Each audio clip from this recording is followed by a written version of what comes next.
everyone and welcome back to my channel. Before we get into this video, make sure you like, subscribe, turn on the notification bell so you don't miss out on any more videos. Also go follow my socials, links to them will be down in the description.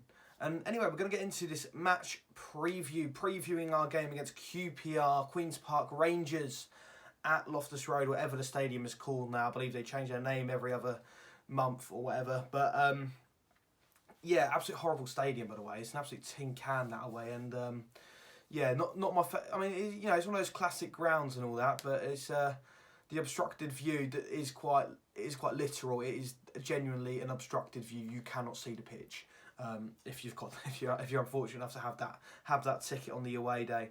But yeah, going into the preview now.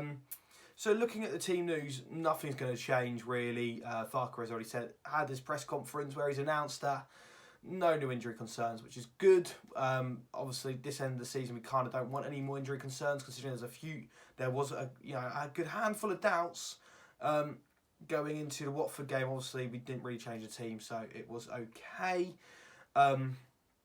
Another good bit of good news coming out of the press conference is that Giannoulis and Gibson have been announced that they are going to be staying next season, which is great. 2 Premier League additions going into next season. That is what we like to see. 2 very, very good players.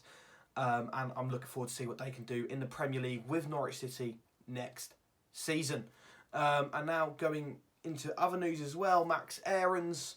Obviously, I spoke about it a bit in yesterday's video. You know, apparently Norwich City telling him he can leave. Whether that's quite true or not from Farke's press conference is yet to see. Obviously, he said that if the right offer comes in, and the right offer being the club is bigger than Norwich, which is quite likely. Norwich are still little old Norwich. But I've also said that Max Aarons will be their starting right back for the next 5 years. If the club say that, then they'll go into talks. So Daniel Farke hasn't really said, oh yeah, he could leave. If the right offer comes in, they'll negotiate, and I think that goes with any player really. If I'm perfectly honest. But yeah, now time for my predicted 11. Now we'll discuss the news. We'll go into my predicted 11. Tim Krul in goal. Then we'll go with the 2 centre halves, Andrew and Van Grant Hanley picked themselves. Right back, Max Aarons picks himself. Left back, we could see Jakob Sorensen go in there because Xavi Quintilla wasn't great, but it was Watford and it was Ismail Assar. So you've got to take that into account. I believe against QPR we might be able to see a bit more of Xavi Quintilla and see what chances he can create for us. And I know for a fact that he can. I'm a big fan of Xavi Quintilla. So yeah, we'd love to see him start. Centre midfield, Oliver Skip, Kenny McLean. No change there. Want to see them produce a bit more tomorrow. So yeah, hopefully they can do that. Number 10, I'm going to go with Kieran Dow. I do think Kieran Dow of late, since he's come back into the starting lineup, has been very, very good. But I am impartial to see Marco Stiepermann start there. Obviously, I'm a big fan of Stiepermann, so I wouldn't mind seeing him start there. But then on the right, Emi Buendia on the left, Todd Cantwell, and up front, Teemu Pukki. That front three picks itself. We know how formidable it is. It's very similar to the team that obviously beat Huddersfield 7-0, so we know this team can score goals and can play beautiful football. The only change is Dimitris Giannoulis for Xavi Quintilla.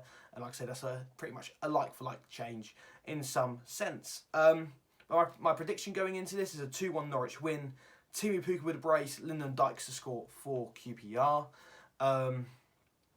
And we could win the title. If Watford lose, we win. Title's won. If we win both our next 2 games, the title is won at Carrow for the first time in I don't know how long. It would be an interesting stat because I can't remember the last time Norwich actually won a league at home. But yeah, I think that's the end of the preview. If you have enjoyed this video, make sure you like, subscribe, turn on the notification bell so you don't miss out on any more of my content. And I shall see you guys next time.